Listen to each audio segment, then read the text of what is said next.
பீதாசுதன் பரிஸ்டாவின் பெயராலே ஆமேன். மரியே வாழ்க.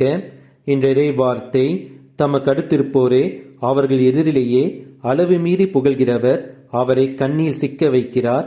Flattery is nothing less than setting a trap. நீதிமொழிகள் அதிகாரம் 29 வசனம் 5. பெருமைக்கும் புகழுக்கும் அடிமையாகி விடாதீர்கள், அது உங்களை அழித்துவிடும். பிறர் உங்களை புகழ்ந்து உங்களுக்கு புகழின் உச்சிக்கு நீங்கள் போகும் பொழுது உங்களை சுற்றி நடப்பது உங்களுக்கு தெரியாமலே போய்விடும். இதனால் உங்களுக்கு எதிராக சதி ஏதாவது செய்தாலும் அது உணராமலும் ஆணவத்தின் உச்சத்தில் என்னை யாராலும் எதுவும் செய்ய முடியாது என்று நினைத்து துன்பத்தில் மாட்டிக்கொள்வீர்கள். நீங்கள் நம் அன்னை மரி போல் தாழ்ச்சியோடு உங்கள் வாழ்வை நம் கடவுள் இயேசு கிறிஸ்துவுக்கு பணிந்து வாழ்ந்தீர்கள் என்றால் உங்களால் பொய் புகழ்ச்சி உணர்ந்து விழிப்பாய் நம் கடவுள் இயேசு கிறிஸ்துவின் மூலம் வெற்றி பெற உங்களால் முடியும். நீங்கள் உங்கள் வாழ்வில் கண்ணியில் சிக்கிக்கொண்டு தவிக்க மாட்டீர்கள். இயேசுவுக்கே புகழ். மரியே வாழ்க. ஆமேன்.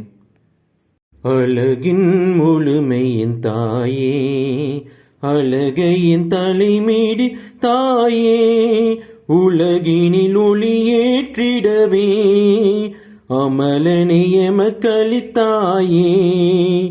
அழகின் முழுமையின் தாயே, அழகையின் தலைமீடி தாயே, உலகினில் ஒளியேற்றிடவே அமலனை எமக்களித்தாயே.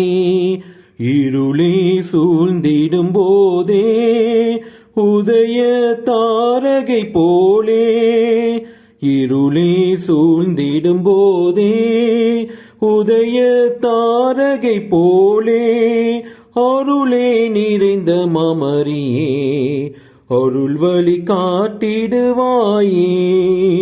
அழகின் முழுமையின் தாயே, அழகையின் தலைமீடி தாயே, உலகினில் ஒளியேற்றிடவே அமலனை எமக்களித்தாயே.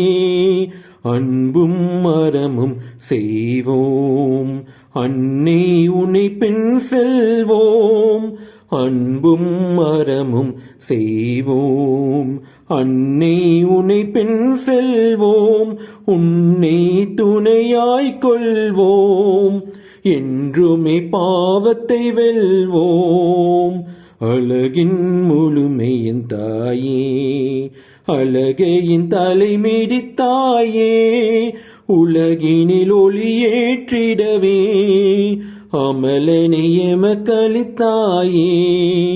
அழகின் முழுமையின் தாயே, அழகையின் தலைமீடி தாயே, உலகினில் ஒளியேற்றிடவே அமலனை எமக்களித்தாயே.